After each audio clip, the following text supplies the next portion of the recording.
అన్నిటికీ సౌకర్యంగా ఉన్న హైదరాబాద్ను భారతదేశ రెండవ రాజధానిగా ప్రకటించాలని ప్రముఖ సినీ దర్శకులు తెలుగు సేన పార్టీ వ్యవస్థాపక జాతీయ అధ్యక్షులు సత్యారెడ్డి డిమాండ్ చేశారు. హైదరాబాద్ బషీర్బాగ్ ప్రెస్ క్లబ్లో ఏర్పాటు చేసిన సమావేశంలో సత్యారెడ్డి మాట్లాడారు. దేశానికి రెండవ రాజధానిగా హైదరాబాద్ను ప్రకటించాలని డిమాండ్ చేస్తూ ఈ నెల 12న ఇందిరా పార్క్ ధర్నా చౌక్లో ఒకరోజు దీక్ష చేపట్టనున్నట్లు తెలిపారు.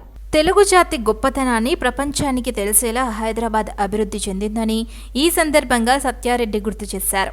రాష్ట్రపతి కూడా శీతాకాల విడిది కోసం నగరానికి వస్తారన్నారు. దేశ రెండవ రాజధానిగా హైదరాబాద్ను ప్రకటిస్తే ఢిల్లీ నగరాన్ని కాలుష్య కొరల నుండి కాపాడుకోవచ్చునని, అన్ని వసతులతో పాటు భద్రత ఉంటుందన్నారు.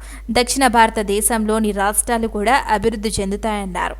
అదేవిధంగా రానున్న పార్లమెంట్ ఎన్నికల్లో తమ పార్టీ తెలంగాణలో 10 పార్లమెంట్ స్థానాల్లో, ఆంధ్రప్రదేశ్లో 50 అసెంబ్లీ, 10 ఎంపీ స్థానాలకు పోటీ చేయనున్నట్లు స్పష్టం చేశారు. హైదరాబాద్ని తెలంగాణ రాష్ట్రాన్ని అభివృద్ధి చేసి పక్కనే ఉన్నటువంటి ఆంధ్రప్రదేశ్ అభివృద్ధి కోసం, కర్ణాటక, తమిళనాడు, కేరళలోని సౌత్ ఇండియా వారి కోసం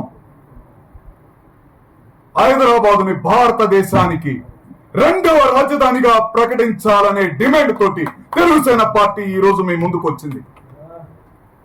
ఎప్పుడు ప్రకటనలకే పరిమితమైన అన్ని రాజకీయ పార్టీలకి విభిన్నంగా కార్యాచరణను రూపొందించి అతి త్వరలో ఈ నెల 12వ తేదీన ధర్నా చౌక్లో ధర్నాకు కూడా దిగి ఒక రోజు నిరాహార దీక్ష కూడా తెలుగు సేన పార్టీ నిర్ణయం చేసుకుంది.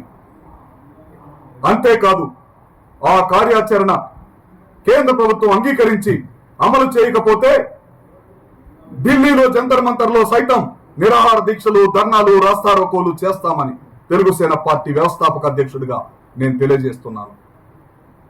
అంతేకాదు, భారతదేశానికి స్వతంత్రం రాకముందే మహనీయుడు బాబాసాహెబ్ అంబేద్కర్ గారు చెప్పారు,